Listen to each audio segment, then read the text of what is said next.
दर्शकों नमस्कार। दूरदर्शन छत्तीसगढ़ के विशेष कार्यक्रम में आप सभी का स्वागत, अभिनंदन। कार्यक्रम की आज की इस कड़ी में हम एक बहुत ही महत्वपूर्ण विषय लेकर आपसे संवाद करने जा रहे हैं। हमारा विषय है भारतीय संस्कृति और पर्यावरण संरक्षण।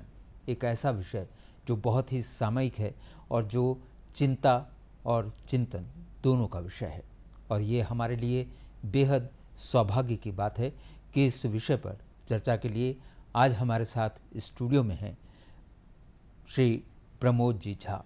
आप पर्यावरणविद तो हैं ही, साथ ही संस्थापक एवं केंद्रीय मार्गदर्शक हैं सृष्टि सेवा संकल्प केंद्र इंदौर, मध्य प्रदेश के।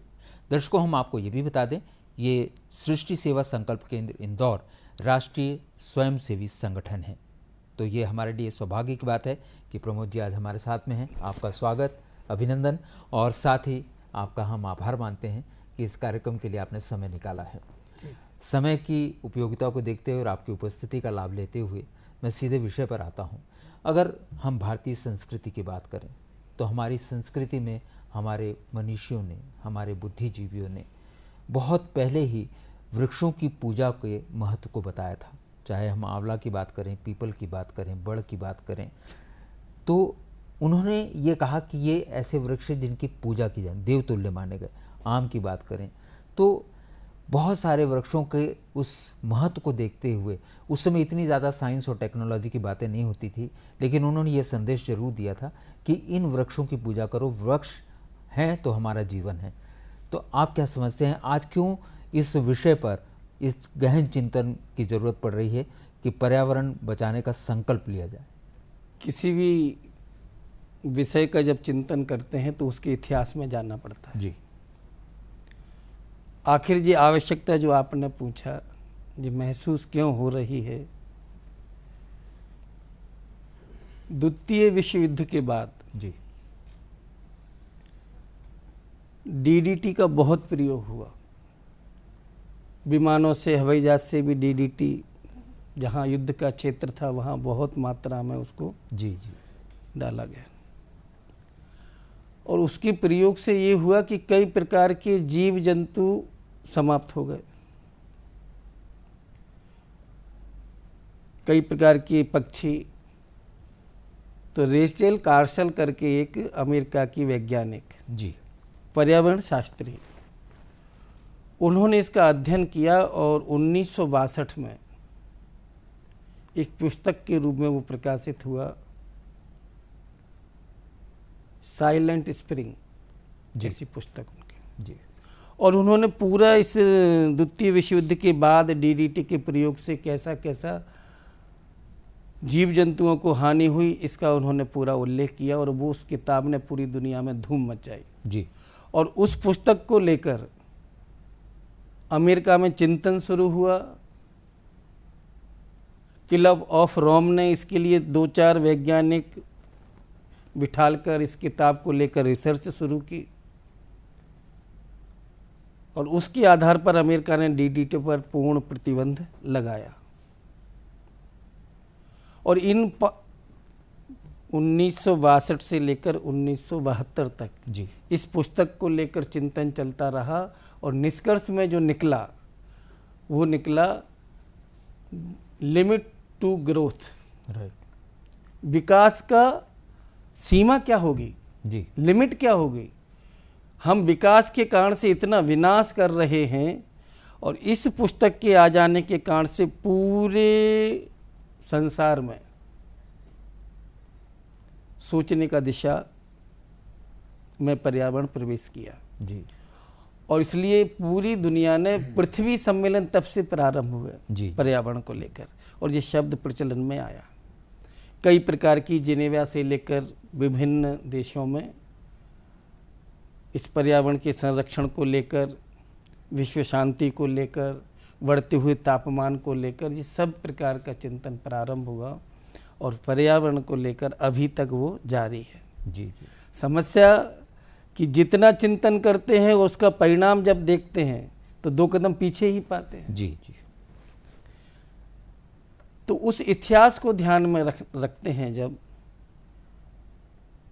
अब उसका जोड़ना, इसलिए अर्नाल्ड टॉयनबी उन्होंने एक बड़ा इतिहास लिखा और पूरी दुनिया में जो जो संस्कृतियाँ थीं उनका अध्ययन करने के बाद उन्होंने लिखा जी कि यदि इस पृथ्वी को बचाना है तो उसका एकमात्र यदि कोई है तो वो है भारतीय दर्शन, जिसकी आपने हमसे चर्चा की। जी जी। तो जैसे आपने कहा पीपल है, आंवला है, बट है, ऐसा नहीं, सर्वम खलमिदम ब्रह्म, हर पूरे चराचर सृष्टि में वही विद्यमान है। जी जी जी। और इसलिए उस ब्रह्म का चिंतन करते हुए हमको सबसे अपना संबंध जोड़ना है। राइट। और जब ये चिंतन प्रारंभ हुआ, और इसलिए अब कौन हम पराया कोई हो ही नहीं सकता, एकम बहुयास्मी, वो ईश्वर अकेला था, उसकी इच्छा हुई, इसलिए उसने ये संसार में अपने आप को प्रकट किया, और इसलिए सब जगह वही परमात्मा विराजमान है। और इसलिए उस चिंतन को आगे बढ़ते बढ़ते तो हमने कंकर यहाँ का देश का हर पत्थर को शंकर मानने लगे, हर बिंदु को गंगा जल मानने लगे, गंगा को माँ कहा, पर्वतों की पूजा की, हमने वृक्षों का पूजन किया, गाय को माँ कहा, और ऐसे करके हमने प्रत्येक चरा, यहाँ तक कि सबसे छोटा जीव है वो है चींटी जी। जो दिखाई देता है, उसको भी दाना डालना कि इस जो परमात्मा है इसकी चिंता कौन करेगा, तो उसको दाना डाला, गाय को किया, और सबसे बड़े गजराज हैं उनको तो हमने देवता के रूप में स्थान दे दिया। इसलिए सृष्टि का कोई भी तत्व इस भारतीय संस्कृति ने नहीं छोड़ा है। बिल्कुल सही कह रहे हैं। पवन जो दिखाई नहीं देती उसको भी हमने पवन देवता बोल दिया। यस, बिल्कुल सही है। सूर्य को देवता, चंद्र को देवता, और ऐसा नहीं कि ये हमने किया, चूँकि भारतीय संस्कृति बहुत पहले से विकसित हो गई, इसलिए दुनिया में हमने संदेश भी दिया। हमारे लोग गए, कोडाडीन थे एक दक्षिण भारत के, कंबोडिया, उन्हीं के नाम से कंबोडिया देश बना।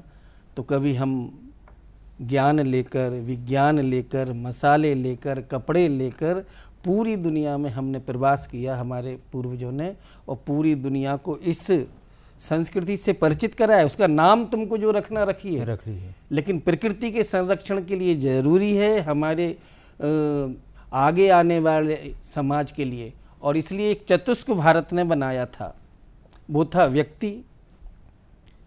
व्यक्ति से फिर समाज, जिसको हम व्यक्ति, समाज, परिवार बोलते हैं, फिर उसकी कोई जाति होती है, फिर उसका कोई सिस्टम होता है, क्षेत्र। तो परिवार, समाज और प्रकृति और फिर ईश्वर, इन चारों का ट्रायंगल जब बना, तो इसके कारण से कि हमको यदि उस परमात्मा को पाना है तो हमको ये सिस्टम अपनाना पड़ेगा, हमको अपना खुद का विकास करना पड़ेगा, अपने साथ में समाज का विकास करना पड़ेगा, उसके साथ में प्रकृति का संरक्षण करना पड़ेगा, तब परमात्मा तक की यात्रा पूरी। बिल्कुल सही कहा सर, और आपने बहुत अच्छे से विस्तार से इस बात को स्पष्ट किया है।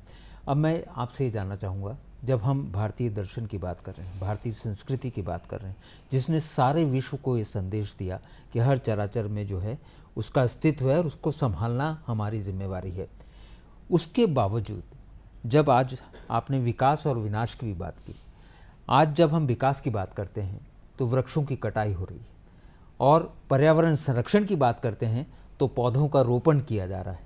वृक्षों की कटाई और पौधों का रोपण, ये जो कार्य चल रहा है, इसमें पर्यावरण का संरक्षण कब तक हो पाएगा?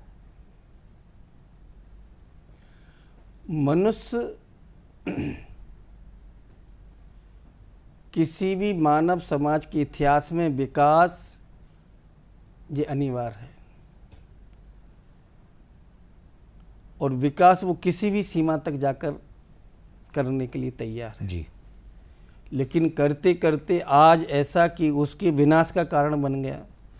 और इसलिए भारतीय संस्कृति जो हमारा मूल विषय है, उन्होंने मनुष्य को लेकर, और इसलिए थोड़ा सा फिर से और 2000 साल पहले जाना पड़ेगा जी, कि भारतीय दर्शन ने एक विकासवाद शुरू किया, तो उन्होंने अवतार व्यवस्था को माना। तो पहले जीव उत्पन्न होता है तो मछली का अवतार, मत्स्य अवतार बोलते हैं, उसको विज्ञान भी मानता है कि सबसे पहले सृष्टि की उत्पत्ति फिर उभयचर बने तो कच्छप अवतार आया, फिर उसके बाद वराह अवतार, फिर उसके बाद नरसिंह अवतार। पूरा मनुष्य नहीं बना अभी, आधा पशु आधा, और फिर एक वामन अवतार आया। इसी क्रम को डार्विन ने अपनाया, और डार्विन ने अपनाते अपनाते कि मनुष्य सबसे श्रेष्ठ इकाई, ब्रह्मा जी भी वहीं रुक गए। उन्होंने इतनी सृष्टि बनाने के बाद ब्रह्मा ने कि मनुष्य जब पूर्ण बन गया, अब वो ठहर गए। मनुष्य से आगे की यात्रा उन्होंने भी रोकी, डार्विन ने भी रोकी। मनुष्य बन गया, अब सबसे शक्तिशाली व्यक्ति है, और बस तो, और उसने आगे कहा जो पूरी दुनिया के सेमेटिक ग्रंथ हैं उसमें एक शैतान है, एक गॉड है, ये दोनों का झगड़ा चलता है। इसलिए संघर्ष ही, जो संघर्ष में विजय प्राप्त करेगा जीवन का अधिकार इसी को है। इसलिए मनुष्य सबसे शक्तिशाली इकाई बनाकर छोड़ दी गई। लेकिन भारतीय संस्कृति ने मनुष्य बनाने के बाद इसकी यात्रा की, इसकी आवश्यकताएं, इसकी भोग की प्रवृत्ति जो है, इसको यदि कंट्रोल करना है, इसलिए मनुष्य ताकतवर बना, इसकी की आगे की यात्रा की मर्यादा पुरुषोत्तम राम।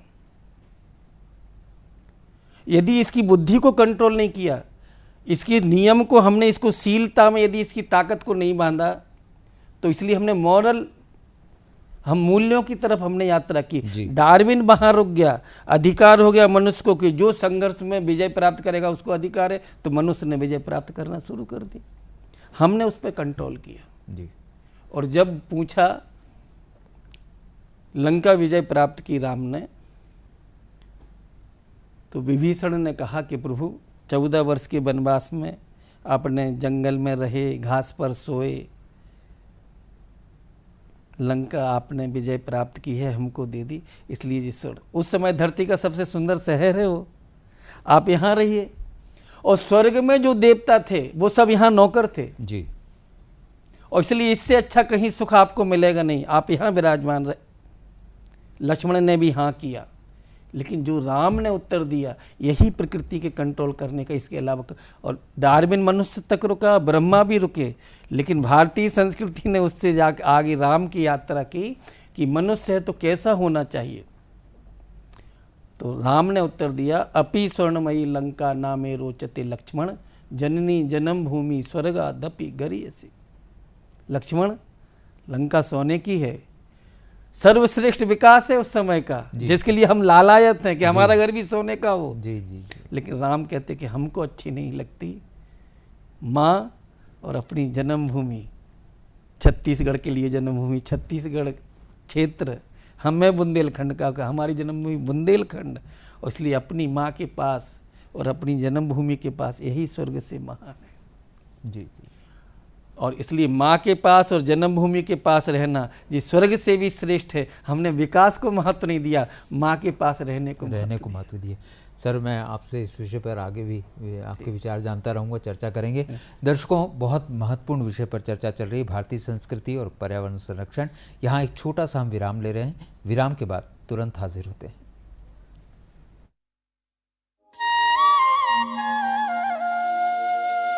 लोक सेवा प्रसारक दूरदर्शन ने OTT प्लेटफॉर्म पर कदम रखते हुए वेब्स की शुरुआत की है। ये डिजिटल मीडिया OTT दर्शकों को संपूर्ण इंफोटेनमेंट का सिस्टम देता है। अगर आपको भी चाहिए फ्री में शानदार कंटेंट, तो आज ही आप प्ले स्टोर से ऐप डाउनलोड कीजिए। तो आज ही QR कोड स्कैन करके डाउनलोड करें वेब्स ऐप।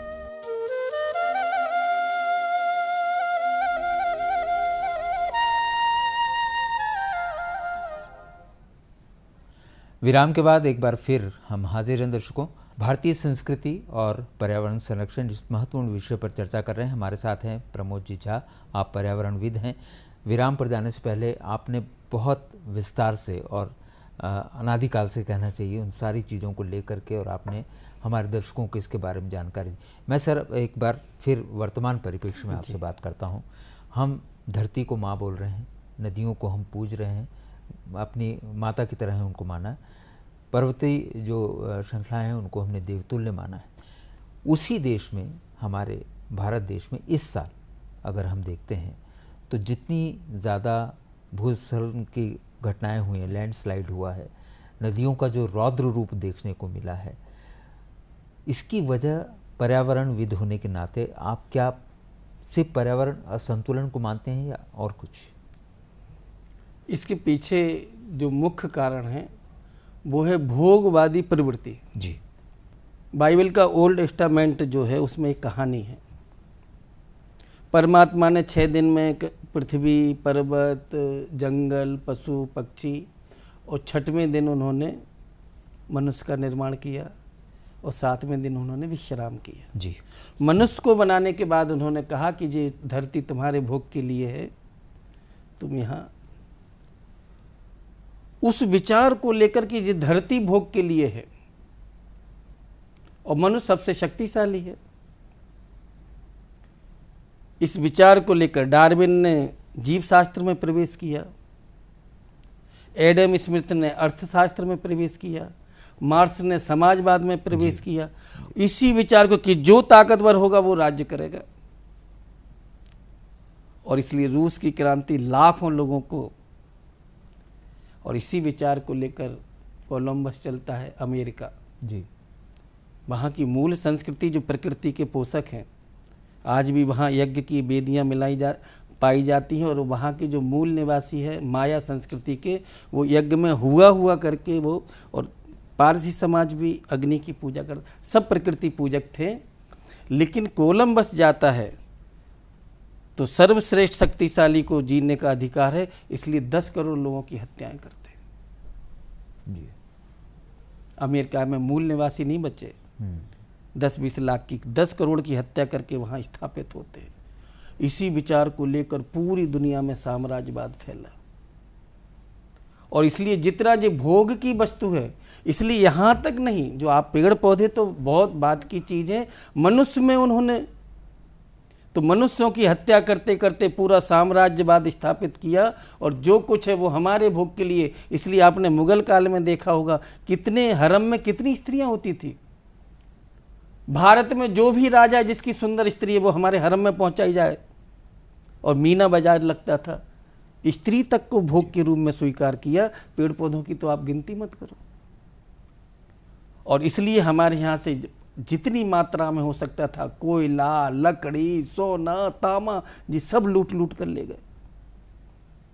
ये जो प्रवृत्ति है कि ये जमीन भोग के लिए बनी, इसका कारण, और यही बाद में हमने अपनी परंपरागत शिक्षा को छोड़कर और हमने ये शिक्षा जब स्वीकार कर ली और 1000 साल की गुलामी के कारण से वो हमारे रच बस गई। अभी हम राजनीतिक रूप से हम स्वतंत्र हुए हैं, लेकिन स्वाभाविक रूप से मानसिक गुलामी आज तक भरी हुई है। और उस शिक्षा के कारण से हमारी जो मूल प्रवृत्ति है कि माता भूमि पुत्रो हम पृथिव्या, भूमि मेरी माँ है, और माँ का दूध कितना पीता है बच्चा? माँ चाय जितना बुलाए, पेट भरने के बाद उसे छोड़ देता था। यही संस्कृति जब हमने गाय को माँ कहा तो उस समय के लोग केवल 2 थन का दूध दोते थे, 2 थन बछड़े के लिए छोड़ते थे। जी। जिस प्रकार अपनी माँ का दूध पीता था बच्चा, उससे ज़्यादा नहीं। लेकिन इस जो 5 लोगों ने नुकसान जो किया है, जो आप कह रहे हैं हम लोगों से जो गलती चूका हुई, जो पंचमकार, Macaulay, Max Muller, Marx, modernity, जी जब जी सारी तो शिक्षा में मैकाले ले आया कि नहीं, ये तो माइथोलॉजी है, जी कहाँ जी काय की पूजा, क्या तुम ये पर्वत क्या जे। और चूंकि उन्होंने राज्य किया तो उन्होंने जो कहा हम उसको पढ़ा और हमने स्वीकार कर लिया। हम भी सर बनकर घूमने लगे उनके साथ, तुम लोग सब। और उन्होंने कहा जी सांपों का देश, ये क्या गड़हरिया भेड़ चराने के बालों का देश, ये वेद में क्या लिखा है, फालतू की चीज़ें नहीं। फिर हमने स्वीकार की नहीं, जो कुछ है वो ये। और इतने सालों में हम थक भी इतने गए थे कि हमने जैसे भी हो अब चले जाओ तुम, हम जी जी जी। तो इतने सालों की उस मानसिक गुलामी, उसको उपनिवेशवाद कहते हैं लोग बाग, जो हर क्षेत्र में घुसा है।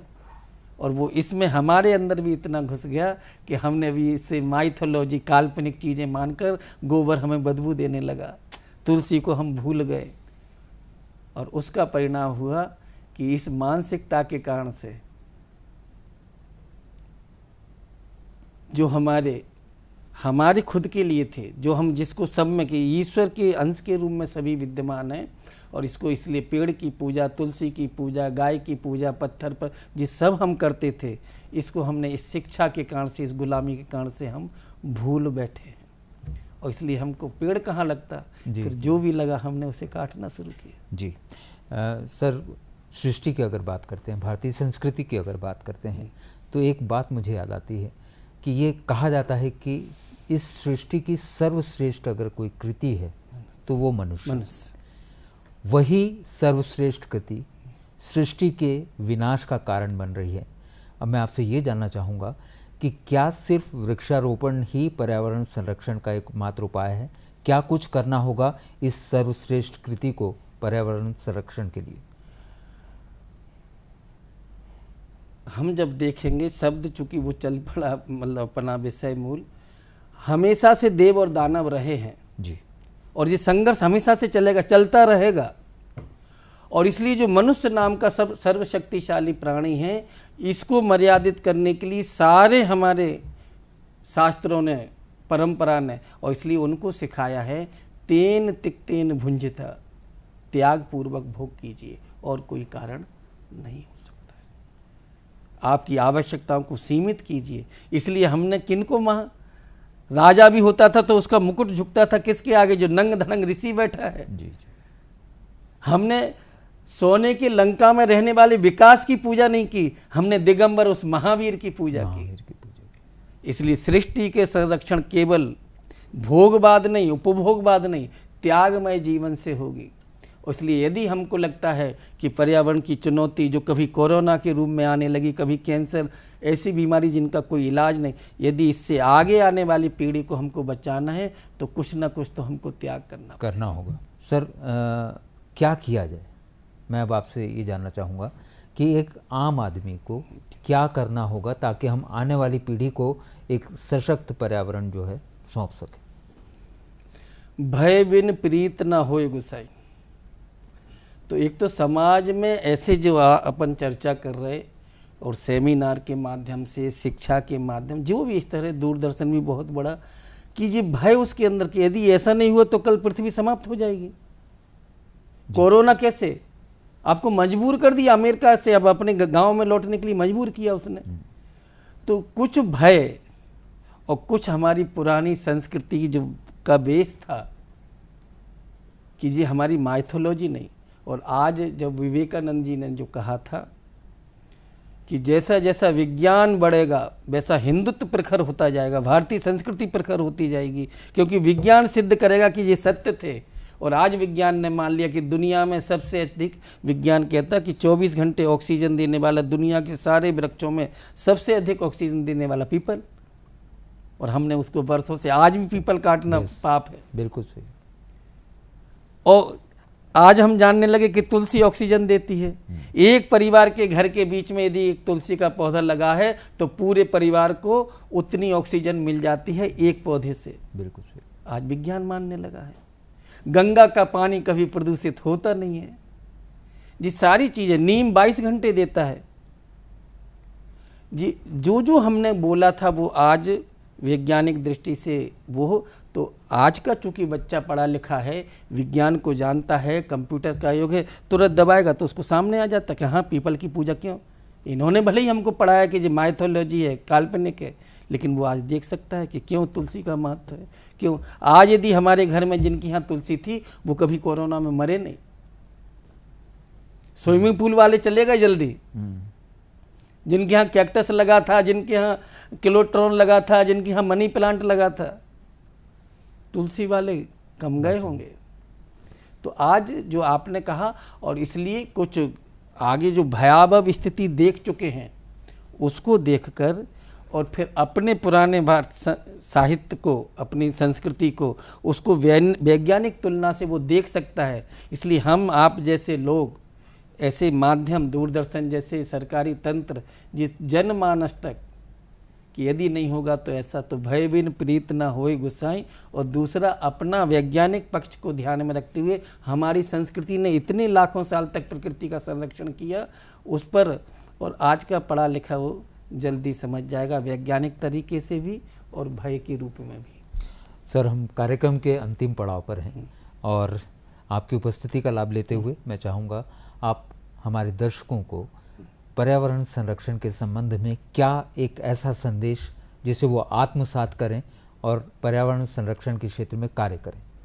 एक जबलपुर की एक पहल संस्था है तो वो स्कूलों में जाकर बीज देते हैं बच्चों को, अच्छा, पॉलीथीन देते हैं, और जो पॉलीथीन ले जाइए, जो बीज ले जाइए और अपने घर की आसपास की मिट्टी इसमें भरिए, बीज को डालिए, पानी दीजिए। ये छोटे छोटे 4-5 साल के बच्चे, जो पहली दूसरी तीसरी क्लास के बच्चे, वो सारे बच्चे वो ले जाते हैं, फिर मिट्टी मंगाते हैं, और कहाँ तक जिद करते हैं बच्चे, बहुत भोले रहते। तो वो बता रहे कि मैंने ऑटो में बैठा तो वो मिट्टी का एक बोरी बांध के रखा। तो मैंने कहा ये क्यों रखें? बोले अरे हमारे बच्चे ने जिद की है कि मिट्टी लाओ पापा, तो मैं मिट्टी लेकर जा रहा। और जब उस बच्चों ने उसको बीज को डाला, आज लाखों पेड़ तैयार कर दिए। और वो बच्चा खुश होकर चर्चा करता है क्लास में, हमारा आज बीज निकला, 2 पत्ते लग गए, 3 पत्ते लग गए। बच्चों में आपस में कंपटीशन आ रहा, एक तरीका। दूसरा, मैं अभी चर्चा चल रही थी इसके पहले आपसे, तो हमारे इंदौर नगर निगम में महापौर बने, तो कैलाश जी थे उस समय। जी। तो उन्होंने कि जी तो सब चल रहा, लेकिन आगे आने वाले हमारे इंदौर को ऑक्सीजन भरपूर मिलना चाहिए, इसलिए नगर निगम ने एक पहाड़ी को गोद लिया। और चूंकि यद्यदा चरति श्रेष्ठा तद देवो तरो जना, गीता में भगवान कहते श्रेष्ठ लोग जो काम करते हैं तो उसके अनुचर उसको स्वीकार करते। और उन्होंने कहा कि अपने पूर्वजों की स्मृति में इस पर्वत पर आकर वृक्ष लगाई। आज वो इंदौर का बहुत घना, वो फेफड़े बन गए, इंदौर का लंग्स बन गया वो। जी। इतने 15-20 साल में आज जंगल खड़ा हो गया। और उसी प्रकार से आज मैं दूरदर्शन के इस केंद्र पर बैठा हूँ कि सारे संस्थान इस चुनौती को समझते हैं, क्योंकि हमारा अध्ययन ज़्यादा है। तो एक कोई हम भी सरकार से कि हमको भी एक लैंड दीजिए, हम दूरदर्शन के माध्यम से समाज से अपेक्षा करेंगे, समाज को एकत्रित करेंगे, और अपने थोड़े से अतिरिक्त समय में जो हम नौकरी करते हैं उसमें से और 1 घंटा देंगे और एक सुंदर वन खड़ा करने की कोशिश करेंगे। सर, आपने जो बात कही उसके साथ ये भी याद आता है कि हमारे देश के यशस्वी प्रधानमंत्री माननीय नरेंद्र मोदी जी ने भी एक पेड़ माँ के नाम का जो संदेश दिया है पूरे देश को, उसमें बहुत अच्छा कार्य हो रहा है। सर, मैं दिल तो नहीं भरा आपसे बात करके, लेकिन ये कहूँगा इस सीमित समय में आपने जो अपने महत्वपूर्ण विचार हमारे दर्शकों को दिए हैं, इसके लिए आपका बहुत बहुत आभार। और दर्शकों, आपसे सिर्फ यही कहेंगे कि आज सारा विश्व भारत की तरफ देख रहा है। हम विश्व गुरु हैं और हम पर्यावरण संरक्षण के मामले में भी अग्रणी हैं। तो कोशिश यही कीजिए, न सिर्फ अपना देश बल्कि समूचे विश्व का पर्यावरण संरक्षण करने में हम अपना महत्वपूर्ण योगदान दें। आपसे लेते हैं विदा इस वादे के साथ कि एक और महत्वपूर्ण विषय लेकर आपसे फिर कभी चर्चा करेंगे। नमस्कार।